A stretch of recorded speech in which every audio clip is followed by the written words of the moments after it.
Students, आज का topic है हमारा फ्रिक्शन और ये हमारा लेक्चर 3 है।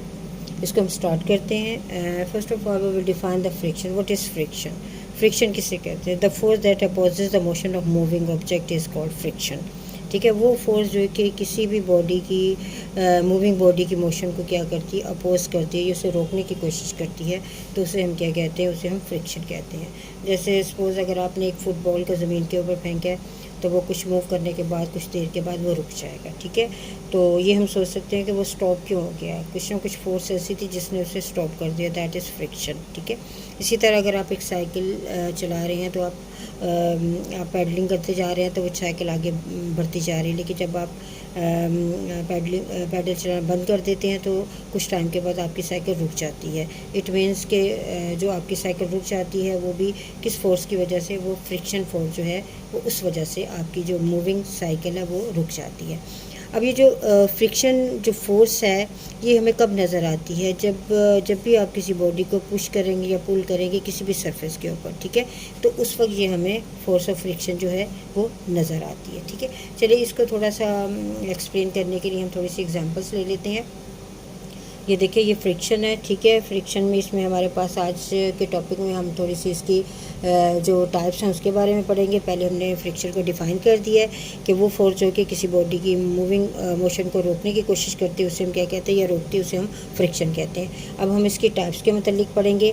देखिए, इसकी तीन टाइप्स, एक है स्टैटिक फ्रिक्शन, एक है स्लाइडिंग फ्रिक्शन और लास्ट वन क्या है? Rolling friction. तो इसको समझने के लिए सबसे पहले हम एक एग्जांपल लेते हैं।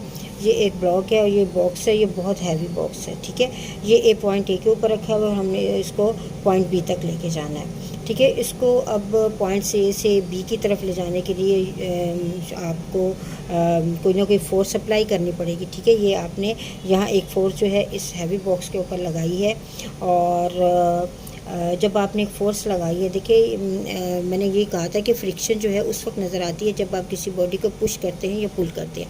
यहाँ आपने F1 फोर्स लगाई है इस हैवी बॉक्स को आगे पुश करने के लिए, तो फ़ौरन उसी वक्त जो ऑपोजिट डायरेक्शन से जो चीज़ हमें नज़र आएगी वो क्या होगी? वो फ्रिक्शन होगी। और यहाँ जो फ्रिक्शन होगी ये स्टैटिक फ्रिक्शन किस वजह से है? क्योंकि अभी बॉक्स जो है वो रेस्ट में है, वो अभी मोशन में नहीं है। आपने इसके ऊपर फोर्स भी लगाई है लेकिन फिर भी ये जो है ये मूव नहीं किया, ये अभी भी रेस्ट में है। तो यहाँ से जो फ्रिक्शन प्रोड्यूस होगी तो वो क्या होगी? वो स्टैटिक फ्रिक्शन होगी। यानी स्टैटिक फ्रिक्शन में जो क्या है, बॉडी जो है में किसी किस्म की कोई मोशन नहीं होती।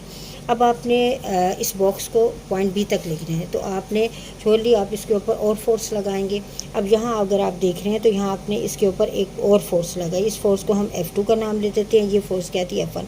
अब आपने को मूव करवाने के आपने इतनी फोर्स लगाई है कि अब ये बॉक्स जो है उसने वो मोशन में आ गया। ठीक है, यानी वो उसने मूव करना शुरू कर दिया। इट मीन्स कि इस सरफेस के ऊपर ये बॉक्स जो है वो क्या होगा? वो स्लाइड करना शुरू कर देता है। ठीक है, उसने वो मोशन में आ गया। ठीक है, अब जब ये स्लाइड ओवर कर रहा है तो उस वक्त ऑपोजिट डायरेक्शन, जब आपने फोर्स लगाई है ऑपोजिट डायरेक्शन से भी एक फोर्स नज़र आएगी, वो क्या होगी? वो फ्रिक्शन, फोर्स ऑफ फ्रिक्शन होगी। यहाँ जो फ्रिक्शन होगी, फोर्स ऑफ फ्रिक्शन, वो क्या होगी? वो स्लाइडिंग, क्योंकि अब इसने स्लाइड ओवर करना शुरू कर दिया इसने। ठीक है, इस बॉक्स ने। अब लेकिन अब आप ये कहें कि इसने पॉइंट बी तक जाने के लिए अब आप इसको छोड़ देंगे तो ये पॉइंट बी तक चला जाए? नहीं, अभी भी आप इसके ऊपर और फोर्स अप्लाई करेंगे फिर ये पॉइंट बी तक पहुंचेगा। ठीक है, तो अगर हम ये कहें कि इसके नीचे अगर हम और फोर्स लगाने के, अगर हम इसके नीचे व्हील लगा देते हैं तो ये बॉडी, अगर आप व्हील भी लगा दें फिर भी आपको उस बॉडी को पुश करने के लिए फ़ोर्स लगानी पड़ती है। अब यहाँ आपने इस बॉक्स के ऊपर एक फ़ोर्स लगा दी, वो F3 है। अब ये बॉडी जो है वो मोशन में है। ठीक है, ये मोशन में थी, ये बॉडी भी मोशन में, और ये मूव करते करते इसको इस पॉइंट तक बी तक आना था। तो यहाँ से जब आपने इसके ऊपर F3 फोर्स लगाई है तो ऑपोजिट डायरेक्शन के से जो फोर्स ऑफ फ्रिक्शन होगी उसे हम क्या कहेंगे? वो रोलिंग फ्रिक्शन होगी, क्योंकि यहाँ बॉडी जो है इसके नीचे व्हील है और वो आगे की तरफ मूव कर रही है। ठीक है, यानी यहाँ आपको तीन तरह के केसेस में यहाँ आपने तीन फोर्सेस लगे, एक F1 है, एक F2 है और F3 है। यहाँ जो बॉडी थी वो क्या थी? स्टैटिक। ठीक है, स्टेशनरी थी वो, यहाँ बॉडी क्या थी? स्टेशनरी। तो यहाँ से जो फ्रिक्शन प्रोड्यूस होगी उसे हम कहेंगे स्टैटिक फ्रिक्शन। यहाँ बॉडी जो है मोशन में आ गई, यानी स्लाइड ओवर कर रही थी, मोशन में आ गई थी, उसे हम क्या कहेंगे? Sliding friction. और यहाँ बॉडी जो है वो रोलिंग मोशन में आ जाती है, तो यहाँ जो फ्रिक्शन होगी वो क्या होगी, रोलिंग फ्रिक्शन होगी। ठीक है, तो ये इसकी 3 टाइप्स हैं। ठीक है, 3 टाइप्स हैं फ्रिक्शन की। अब हम इनको सेपरेट डिफाइन करते हैं। What is static friction? Static friction क्या है? The maximum frictional force present between any two object.